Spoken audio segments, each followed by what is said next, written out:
Olá pessoal, bom dia, boa tarde ou boa noite. Hoje vamos conversar sobre alguns conceitos básicos em derrame pleural. Essa aula é destinada aos alunos do sétimo semestre da Universidade de Cuiabá, no módulo de espineia, dor torácica e edemas. Meu nome é Jonathan Feroldi, sou médico nefrologista pela USP Ribeirão. Bom, nossa aula vai abordar alguns conceitos introdutórios, fisiopatologia e a etiologia, manifestações clínicas, exame físico e exames de imagem. Na sequência, vamos falar sobre a toraxentese e como fazer o diagnóstico diferencial dos derrames pleurais, como é feito o tratamento e algumas particularidades no derrame parapneumônico. Então, para a gente iniciar, os conceitos introdutórios. Nessa imagem, nós podemos ver numa videotoracoscopia o espaço pleural. O que é esse espaço pleural? Recobrindo o nosso pulmão, nós temos uma membrana de tecido conjuntivo que reveste toda a sua superfície. Essa membrana que reveste o pulmão, ela é chamada de pleura visceral. Existe uma segunda camada que reveste toda essa pleura visceral, chamada de pleura parietal. E entre a pleura parietal e a pleura visceral, nós temos o espaço pleural. Esse espaço pleural, ele é um espaço, na verdade, virtual entre essas duas pleuras. E ele tem geralmente uma quantidade muito pequena de líquido, que varia aí de 5 a 15 ml. Esse líquido ele é formado e reabsorvido pela pleura parietal, tá? E ele é extremamente importante para a nossa fisiologia para reduzir o atrito entre essas pleuras. O derrame pleural, então, como conceito, ele é o acúmulo anormal de líquido nesse espaço pleural, que era para ter até 15 ml. Então, qualquer aumento de volume além do fisiológico, ele é chamado de derrame pleural, tá? Aqui, mais ou menos, o mecanismo de como é a fisiologia. Então, ali à esquerda nós temos a pleura parietal, ela que vai estar produzindo o líquido, né, no espaço pleural. Esse líquido, então, produzido por essas células mesoteliais da pleura parietal, ele vai ser novamente drenado ali pelos capilares linfáticos também da pleura parietal, tá? Então a pleura parietal ela vai produzir através dos capilares, né, e de células mesoteliais e vai reabsorver através de vasos linfáticos, tá? Existe um equilíbrio entre a produção pelos vasos, né, e a absorção pelos vasos linfáticos na pleura parietal, tá? Próximo ponto, fisiopatologia e etiologia. Bom, aqui é importante a gente dividir os derrames pleurais em dois grandes grupos, os transudatos e os exudatos, tá? Os transudatos podem ser formados de dois mecanismos diferentes, ou por um aumento da pressão hidrostática ou por uma diminuição da pressão coloidosmótica. Os diagnósticos que podem elevar esse aumento da pressão hidrostática são qualquer diagnóstico que leva a um status de hipervolemia, como exemplo, a insuficiência cardíaca. Outros diagnósticos diferenciais, né, como a cirrose hepática e a síndrome nefrótica, além de colocar o paciente com aumento da pressão hidrostática, também pode reduzir a pressão coloidosmótica ao reduzir os nossos níveis de albumina. O hipotireoidismo também pode fazer isso, tá? E o tromboembolismo pulmonar, 20% dos casos, também tem transudato. Já o exudato, ele pode ser formado por outros mecanismos, seja um aumento da permeabilidade capilar, um bloqueio na drenagem linfática, né? Então lembrando que ele é drenado pelos vasos linfáticos e produzido ali pelos vasos capilares, né? Pelos capilares na pleura parietal. Então, se eu tenho um aumento da permeabilidade desses capilares ou um bloqueio nessa drenagem linfática, eu vou ter acúmulo de líquido no espaço pleural. Infecção no espaço pleural, hemorragia e vazamento de linfa no espaço pleural também podem fazer com que eu tenha derrame pleural, tá? Então, os diagnósticos diferenciais dentro dos exudatos, o principal é o derrame parapneumônico, Mas outras infecções pleurais, como tuberculose pleural, também pode fazer derrame pleural. E as neoplasias, sendo principalmente as neoplasias pulmonares, de mama e linfomas. O tromboembolismo pulmonar também é um importante diagnóstico diferencial e a maioria dos TEPs tem derrame exudativo, tá? Já as colagenases, sarcoidoses, o uso de algumas drogas como nitrofurantoína, que é muito utilizada para profilaxia de ITU, também podem fazer derrames exudativos, tá? Colagenoses, para quem não se lembra, artrite reumatoide, lúpus e por aí vai. Bom, aqui algumas figuras legais da Florida State University College of Medicine, em que temos alguns mecanismos fisiopatológicos. Nessa figura, existe uma massa tumoral obstruindo a drenagem linfática.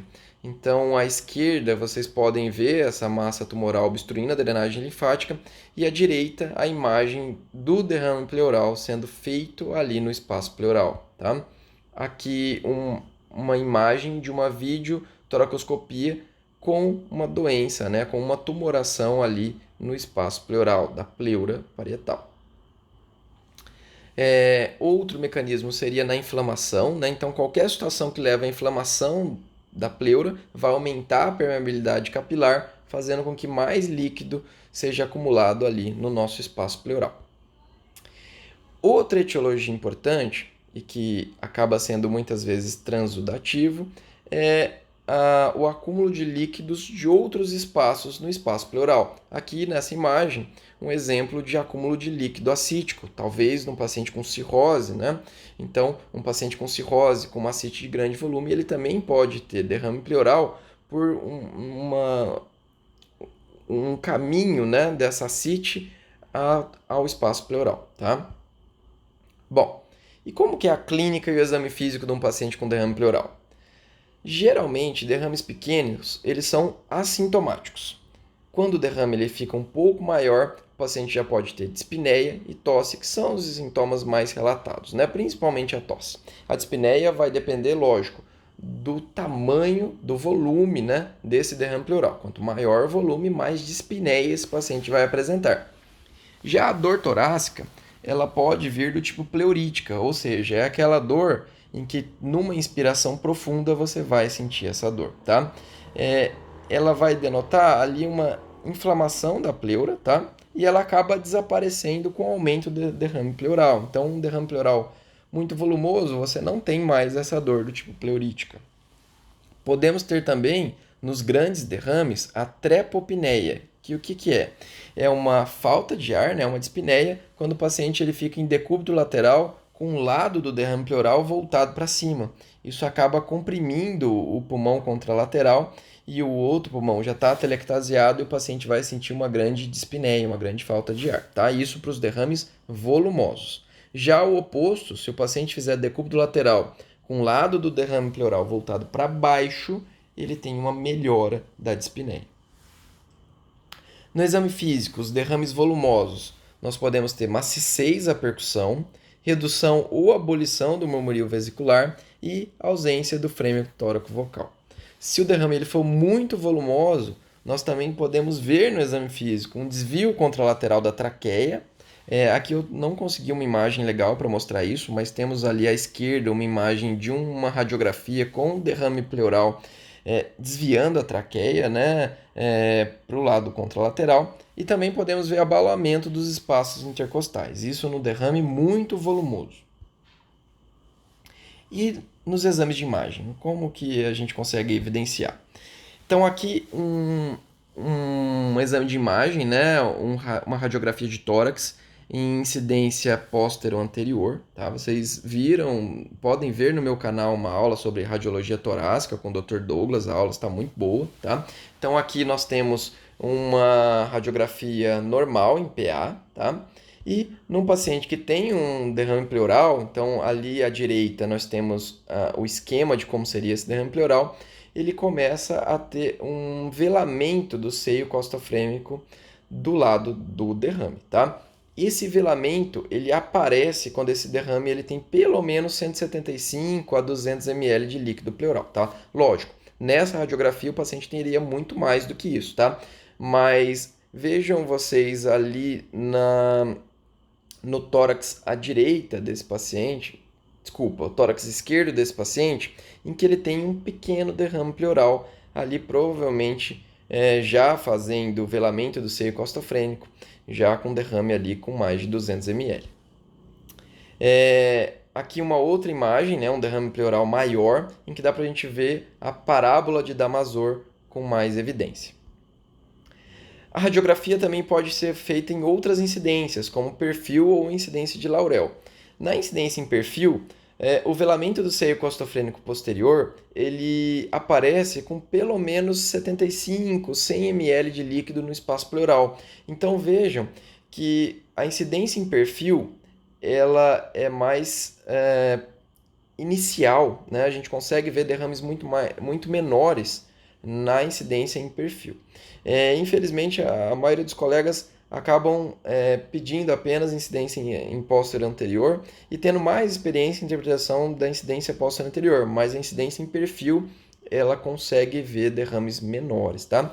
Já essa incidência em Laurel, que o paciente vai estar em decúbito lateral com raios horizontais, então ele vai estar deitado, né, em decúbito lateral do lado do derrame e com raios horizontais. Ela é importante porque quando você vê uma lâmina líquida maior do que 1 centímetro, eu posso dizer que esse paciente ele tem pelo menos 300 ml de derrame pleural e com mais de 300 ml de derrame pleural é um derrame que vai ser facilmente realizado uma toraxentese quando necessário, né? A toraxentese é um procedimento que vai ajudar a gente na investigação diagnóstica. Então, se na incidência em Laurel eu tenho essa lâmina líquida maior que 1 centímetro, eu posso dizer que esse derrame ele não é loculado, tá? E que eu consigo fazer a toraxentese às cegas.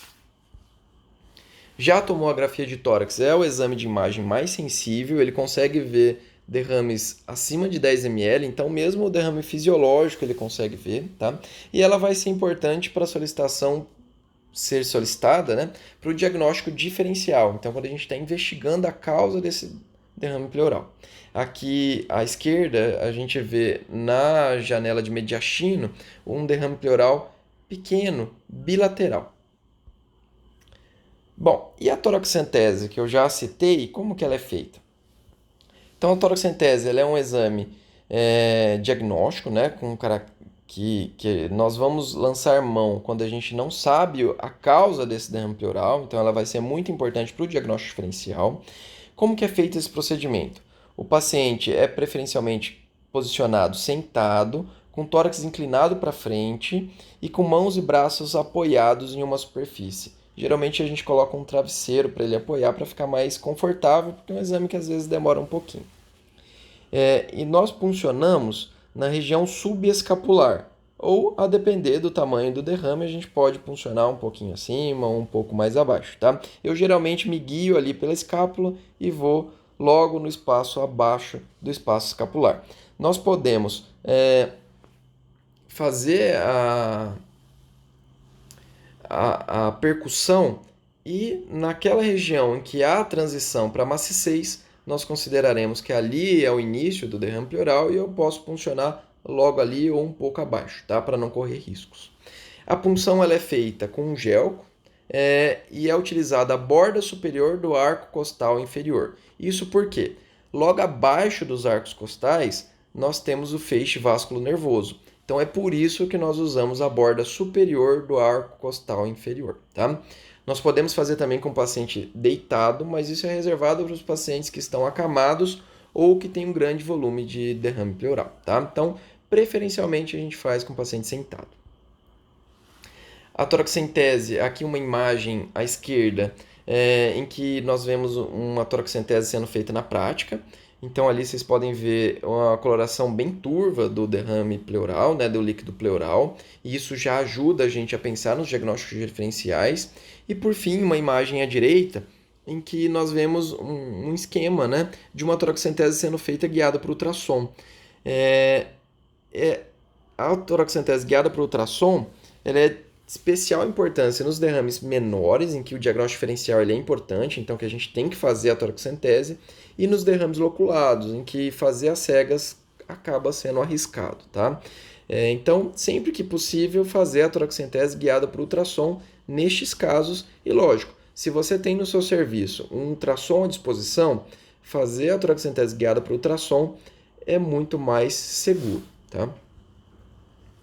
Bom, como eu disse, a aparência do líquido pleural pode ajudar bastante já na determinação diagnóstica.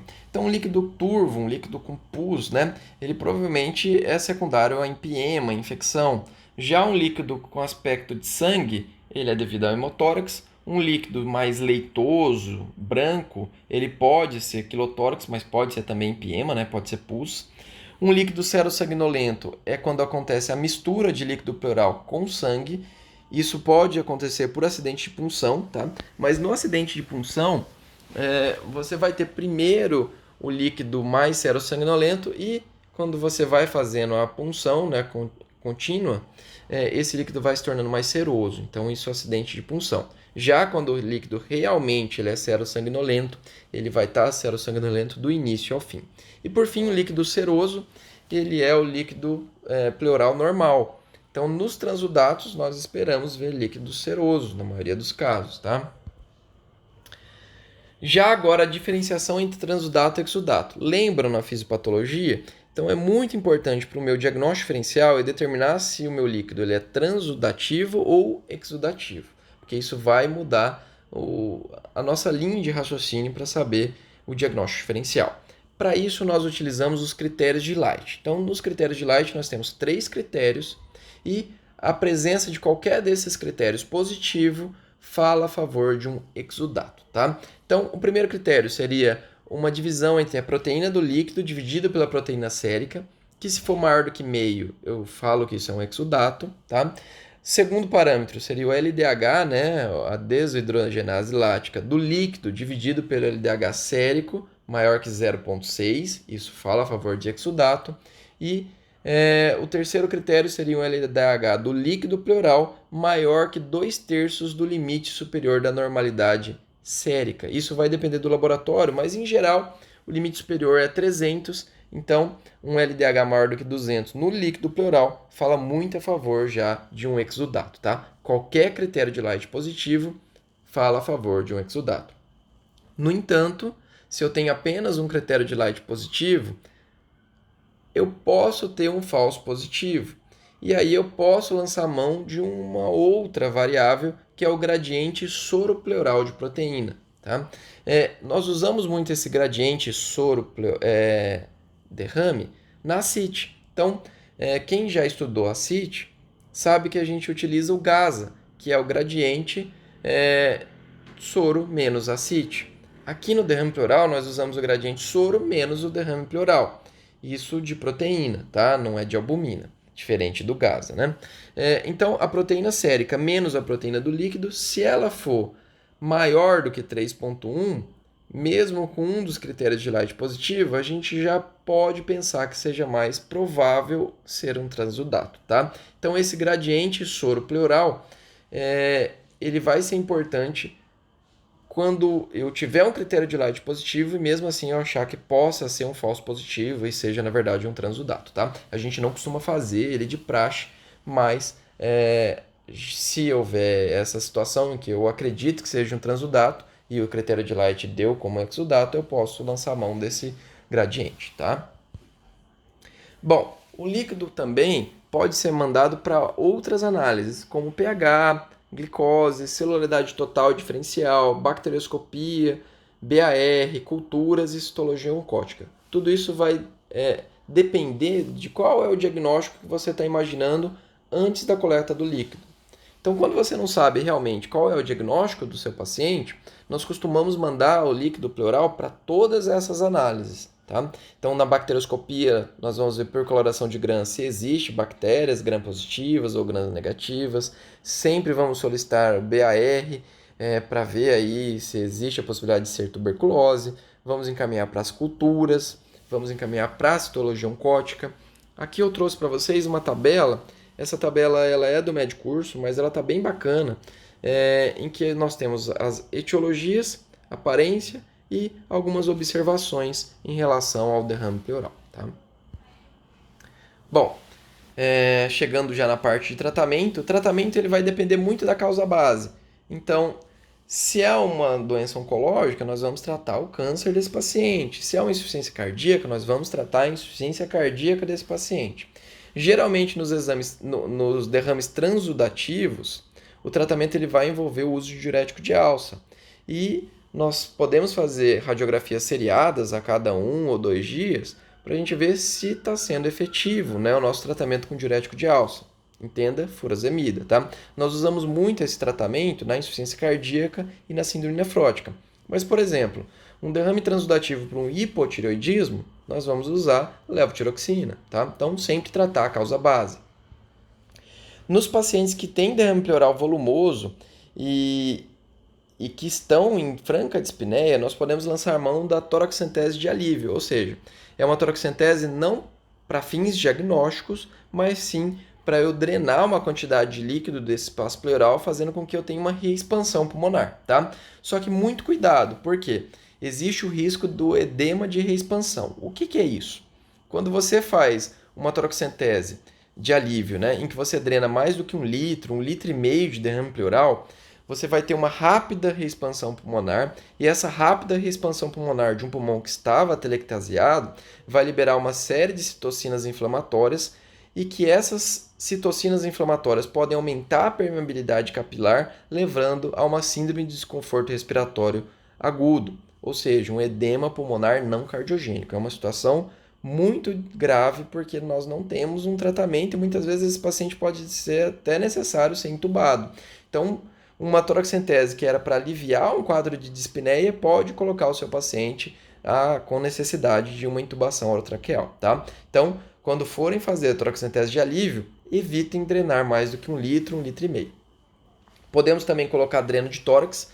Geralmente é colocado dreno de tórax quando temos empiemas, hemotórax ou um derrame muito volumoso.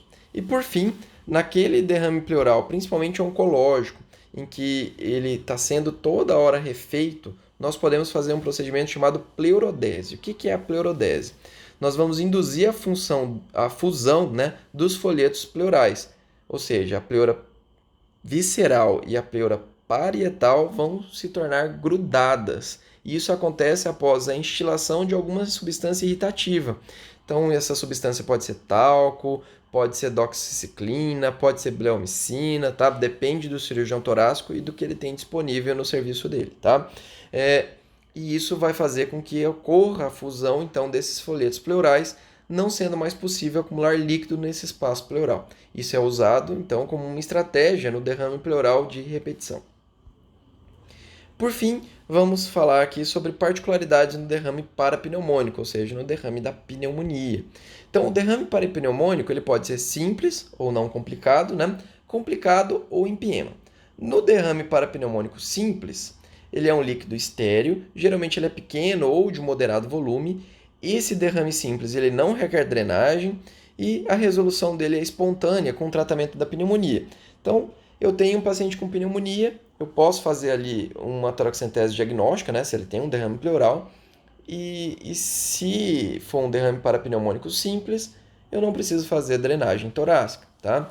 Agora, se nessa toraxentese diagnóstica eu vejo que o meu paciente ele tem um empiema, então nessa imagem eu consigo ver ali um líquido bem turvo, né? Isso é sinal de uma infecção grosseira, ele é francamente purulento. E o empiema ele deve sempre ser drenado. Então, fez uma toraxentese diagnóstica numa pneumonia e tem pus, esse pus tem que ser drenado, tá? Senão isso pode levar a complicações, tanto pulmonares quanto infecciosas no nosso paciente. Por fim, nós temos também o derrame parapneumônico complicado, que seria um meio termo entre o simples e o empiema. Nesse caso, o derrame parapneumônico complicado, eu posso ter invasão bacteriana do espaço pleural, mas a bacterioscopia ela pode vir negativa e o aspecto do meu líquido não ser tão sugestivo de infecção.